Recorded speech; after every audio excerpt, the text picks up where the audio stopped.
برندشو پیدا میکنیم. هیوندای چی؟ سانتافه. هیوندای سانتافه رو انتخاب میکنیم. سال 2012. کد کلیدش با C شروع میشه. ما اینو انتخاب میکنیم. فکش اول فک بیه. خب ما فکمون ایه. برای عوض کردن فک اینو باید شل کنیم. یه چرخش میاد رو فک بی. حالا گفته کلید کجا بذارید؟ تا لبه خط دوم. این کلید ما لبه خط دومه. خب حالا ما کد تراش کلید رو داریم. اینجا باید کد تراش رو وارد کنیم. 1489.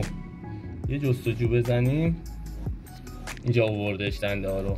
یعنی که کد ما درسته. تایید میکنیم. خب حالا آماده تراشه. اینجا برش رو باید بزنیم. فقط اینکه شابلوناش هم باید بزنیم. شابلون 1.5 باید بذاریم با مته 2 میل. متهمون 2 میله، شابلونمون هم 1. جای کلید هم یه بار دیگه چک میکنیم. لب خط دوم درسته. اینم سفتش میکنیم. برش رو میزنیم.